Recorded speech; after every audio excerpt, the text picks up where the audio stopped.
It was a deliberate strike, and it only confirms our suspicions that the illegitimate regime in Kyiv that came to power through a coup is now being reborn as a terrorist organization, and its sponsors become supporters of terrorism.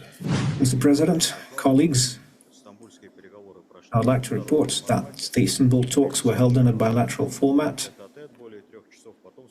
First, they were one-on-one for 3 hours, then they were full delegation format. They were held in Russian. We transmitted our memorandum consisting of several parts. The first part is on establishing long-term peace, and the second part is on ceasefire conditions. The memorandum is based on the fundamental principles laid out by you in June last year. The Ukrainian side promised to review it and comment. During their talks, they confirmed their position, which boiled down to 2 items. First is starting from 30 or 60 days of unconditional ceasefire, and the second item is to use that ceasefire to prepare a summit of state leaders. And this was their position conveyed in their memorandum. And on the sidelines of those talks, we discussed humanitarian issues. But we emphasize that we want to achieve a lasting peace, not a temporary ceasefire. We conveyed your position that a state leader meeting is possible, but it must be prepared so that they lead to substantive results, because the leaders must approve and not elaborate proposals. They must decide on drafts that have already been coordinated. As to humanitarian issues, we agreed on the following: to have a parity exchange, at least 1,000 from each side, to exchange POWs, especially those who are gravely wounded and those below the age of 25. Now we are agreeing the final numbers. We expect it will be about 1,200 from each side. It will be the largest prisoner exchange of this war. And it is proposed that it starts on the 8th to 10th of June, and we agree.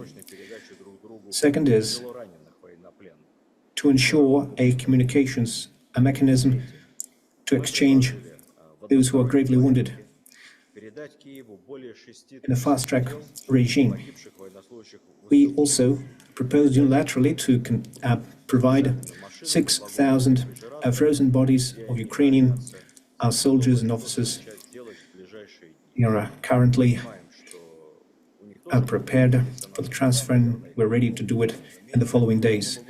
We know that they can also be in possession of some of our soldiers' bodies, even though they are much fewer in number. We also agreed to consider humanitarian pauses on individual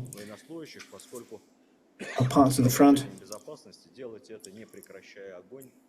because it is needed to collect the bodies.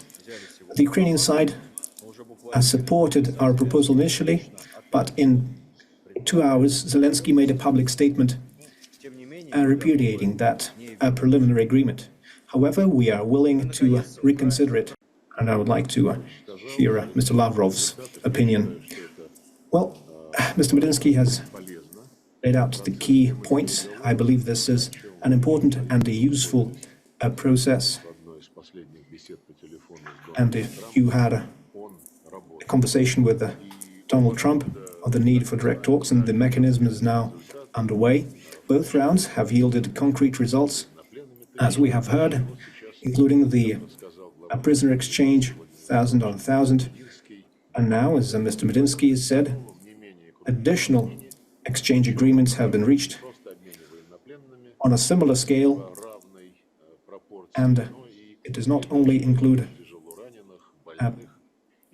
prisoners of war on an equal basis, but also those who are gravely wounded, and also exchange dead bodies.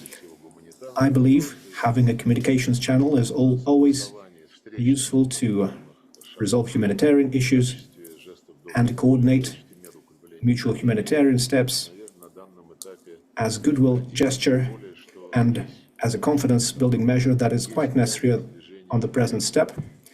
And I believe that there is definite progress. And as to a pause of 2 or 3 days to extract dead bodies from certain parts of the line of contact, and maybe there are some soldiers who are wounded, I think it is a mistake on the part of Kyiv that they refused to consider this proposal. What Zelensky did is a mistake. Just as they ignored our initiative on similar humanitarian pauses on Easter and on the 80th anniversary of the Great Victory. And despite all of that, Mr. President, and despite the new criminal provocations that we have seen during the last several days, I believe it is important not to fall for these provocative actions, clearly aiming to undermine the negotiations process and to continue receiving weapons from European countries. All the means, including negotiations, should be used to achieve the goals of the special military operation, and the Minister of Foreign Affairs took an active part in Medinsky's delegation's work. Well, I agree. I also heard that there were comments from the Ukrainian part regarding the composition of our delegation. Well, yes, there were some comments that were of an anonymous character. Those were some anonymous messages spread by the media. We did not receive any concrete proposals or ideas. The journalists made some requests, and we explained what presidential aid means in terms of their status. They used a plasticide-like component produced in a foreign jurisdiction, and it was established that they used a LoRa control unit produced in Ukraine. The total assessed damage is over 1 billion rubles. The terrorist attack is now being investigated in close cooperation between the Federal Security Service and the Interior Ministry. The Russian National Guard, Russian Ministry of Defense, and other authorities have cooperated to carry out joint operations to identify and to eliminate a Ukrainian sabotage group. Near the Mikishevo village, an explosive storage was found with 12 more kilograms of the substance, with the control units used in the terrorist attacks and are known to be used by the Ukrainian Security Service. So this is a direct indication that all of these terrorist attacks were clearly organized by the Ukrainian security services. It was a deliberate strike, and it only confirms our suspicions that the illegitimate regime in Kyiv that came to power through a coup is now being reborn as a terrorist organization, and its sponsors become supporters of terrorism. Recently, the Ukrainian government and their allies dreamt of inflicting a strategic defeat on Russia on the battlefield. Now they're withdrawing from the battle zone, fleeing, and now the Kyiv regime is trying to resort to terrorist attacks.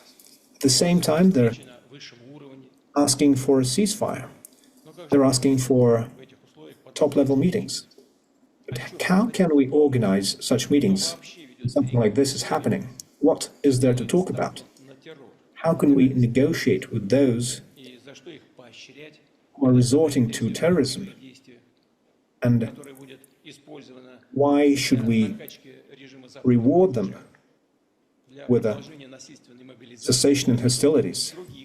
allowing them to receive additional weapons, to continue their mobilization and to prepare for more terrorist attacks like those in the Bryansk and Kursk regions.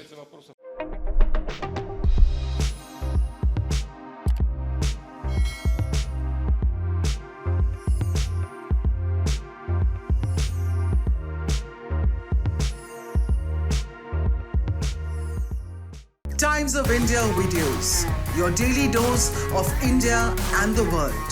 Global news, different views, and sharp analysis. Pressure of expectation from your fans, your supporters. That is often served as a backdrop for several Bollywood. You're not a brute majority anymore. If you individually take out Tera. Making sense of global conflicts. Tracking the new emerging world order. Strike on Israeli military bases. A multi-pronged. To stay out of harm's way as Israel started bombing targets across. Understanding changing alliances in a polarized world. Tune into TOI videos for all this and more. Click on the bell icon to subscribe and never miss an update.